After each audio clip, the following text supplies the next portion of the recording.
A Advocacia Geral da União quer que outros 7 condenados pelo ataque terrorista de 8 de janeiro sejam obrigados a arcar com os danos causados a 7 dos 3 poderes, as sedes.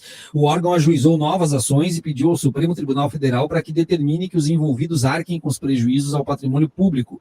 Segundo a coluna de Bela Megali no jornal O Globo, a AGU já apresentou 17 ações com pedidos do tipo. O primeiro lote de ações ocorreu em agosto e pediu a responsabilização de 5 bolsonaristas. Os danos calculados durante o episódio somam mais de 56 milhões. Nas ações, a AGU solicita o pagamento voluntário por parte dos condenados. Caso o valor não seja pago, o órgão pede que os recursos já bloqueados dos bolsonaristas sejam convertidos em renda para os cofres públicos. Juntos, os 7 têm 770.005 veículos bloqueados judicialmente. A AGU ainda pede que a Justiça disponibilize qualquer valor que os condenados ainda possuam e determine a penhora de bens como embarcações e aeronaves. Os pedidos apontam que o Supremo fixou um pagamento de 30 milhões pelos condenados por danos morais e outros 26 milhões foram calculados a partir de levantamentos realizados pelo Congresso, pela Corte e pela Casa Civil da Presidência, alvos do ataque. As novas ações da AGU citam Crisleide Gregório e Matos, Cipriano Alves de Oliveira, Edneia Paz da Silva dos Santos, Ivanes Lamperte dos Santos, Kingo Takahashi, Cibele da Piedade e Rosimeire Morandi. Neste mês, o órgão já havia ajuizado ações contra Sérgio Amaral Rezende e Roseli Pereira Monteiro. O que te parece essa cobrança de valores e isso vai se desenrolar até quando, Cacai? É assim que funciona mesmo. Quer dizer, você tem não só a responsabilização criminal, mas também você tem que ir atrás dos prejuízos que foram causados, né? Isso é algo que é comum, o processo ocorre exatamente dessa forma. Nós estamos num momento extremamente interessante, e até eu diria delicado, porque, só para fazer uma rápida rememoração aqui, no dia seguinte foram presos mais de 1.000 pessoas, depois de 8 de janeiro, alguns foram processados, alguns fizeram um acordo, que é uma coisa normal também, fizeram um acordo com o Ministério Público, e você tem 300 ou 200, quase 300, que estão processados definitivamente, condenados pelo Supremo Tribunal Federal. O Supremo Tribunal já estabeleceu que esses 5 crimes... Por que as penas são altas? Já falei isso aqui uma vez. Estou falando rapidamente. No Brasil, você tem a previsão da pena mínima e a pena máxima. Esses que foram condenados até agora, embora muitas vezes condenados na pena mínima, há um concurso material, você soma as penas. Então, como são 5 crimes, o Supremo tinha 2 opções. Ou absolvia ou condenava. Claro que tinha que condenar, porque a materialidade estava posta de uma forma muito evidente. Então, esses que foram condenados, que vão cumprir a pena de 14 anos, vão ficar presos 8 anos, 9 anos de cadeia. É uma coisa dramática isso. Estes, além disso, alguns deles, claro que aí depende da investigação, também terão que ser responsabilizados, porque alguém tem que, evidentemente, pagar pelo que fizeram ali. Tem um cidadão lá que quebrou um relógio ostensivamente na frente das câmeras, tem outro que quebrou o vidro. Quer dizer, então, tudo isso tem que ser ressarcido aos cofres públicos. Agora nós vamos chegar num momento, quer dizer, o ministro Alexandre deu um despacho agora para que a Polícia Federal possa, em 60 dias, terminar o inquérito principal, né, que é o inquérito onde está envolvido o Bolsonaro, o general Heleno. Você imagina o que significa essas pessoas que sabem que serão indiciadas pela Polícia Federal e que certamente serão processadas pelo Procurador-Geral da República, sabendo que o Zé Mané, que estava lá na frente, que não tinha maior acesso a muita coisa, que não fazia parte da estrutura, pegou 12 anos de cadeia. Teve gente que ficou 17 anos de cadeia. Quer dizer, uma coisa é mais ou menos certa para quem está acompanhando esse inquérito desde o início. Esses que estão vindo aí agora são os financiadores, os políticos, os militares e a família Bolsonaro, especialmente o ex-presidente. Eles vão pegar 25 anos de cadeia, vão pegar 20 e tantos anos de cadeia.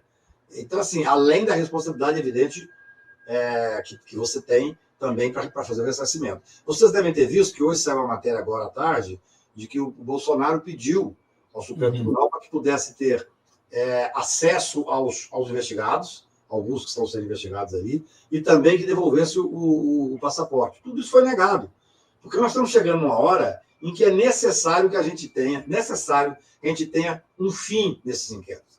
Quer dizer, até para que nós possamos efetivar isso aí. Ó. O Supremo Tribunal nega a pedida do Bolsonaro para derrubar a veto ao contato de outros investigados e também negou que devolvesse o passaporte. Porque nós estamos chegando agora num momento, e eu ouvi uma entrevista muito interessante do Dr. Andrei, que é o diretor-geral da Polícia Federal, onde as pessoas cobram dele uma agilidade maior, e ele fala, o tempo da investigação, o tempo da Polícia Federal, não é o tempo do jornalismo e não é o tempo das pessoas que estão acompanhando. Ele está correto. Por quê? Porque a prova tem que ser feita de uma forma absolutamente técnica para que não dê nulidade.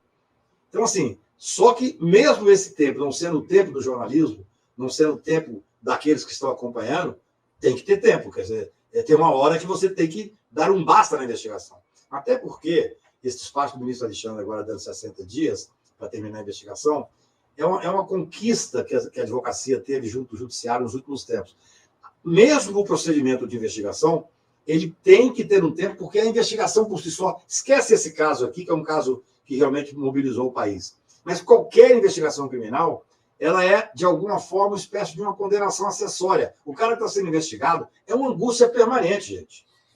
Aqui, nesse caso, como foi um caso que o Brasil inteiro está acompanhando, que foi uma tentativa de golpe, essas pessoas estão sendo acompanhadas com lupa. Mas o Supremo já entendeu, e é bom que seja assim, que as investigações têm que ter um prazo. Depois de um certo tempo, passa a ser excessivamente ruim ou oneroso para o investigado. Neste caso agora, eu até escrevi um artigo há 3, 4 meses atrás, dizendo que o Bolsonaro tinha o direito de ser processado, até para provar que é inocente. Pode parecer contraditório, eu recebi muita mensagem como se eu estivesse fazendo uma certa brega, uma certa brincadeira, mas não, é verdade. Está na hora da Polícia Federal entregar esse relatório, eu acredito que deve estar entregando, tinha um ministro deu 2 meses de prazo, já passaram-se alguns dias, para que depois, aí sim, aí vai ser a hora da sociedade inteira, nós, que de alguma forma temos esse acesso privilegiado para poder conversar com pessoas como vocês e os que nos seguem. Aí vai para o Ministério Público, porque o Ministério Público é o dominus litis. Só ele pode apresentar a denúncia. Eu costumo dizer que na fase pré-processual, o Procurador-Geral da República tem mais poder que os 11 ministros do Supremo juntos. Se os 11 ministros do Supremo, hoje é a segunda-feira, na quarta-feira agora tem sessão plenária. Se os 11 ministros do Supremo sentarem lá e resolverem processar o Bolsonaro, eles não podem. O nosso sistema não permite. Ou seja, o que vai ter que ser? O Procurador-Geral da República, que saiu, essa semana saiu uma manifestação dele extremamente, eu diria, interessante para quem está acompanhando o processo, onde ele fala do nexo causal ali, e vocês devem ter visto, que ele fala sobre a organização criminosa, e me parece que aquilo ali demonstra o caminho que está sendo levado. Tudo isso na investigação. Então, agora, a Polícia Federal vai terminar esse inquérito, relatar o inquérito, deve indiciar uma série de pessoas, que são pessoas que têm cargo alto, que foi o ex-presidente da República. E aí será o momento do Procurador-Geral da República apresentar a denúncia. A denúncia, Pedro, e eu já falei com vocês sobre isso aqui, Viado, a denúncia é uma peça formal que, se recebida, dá início à ação penal.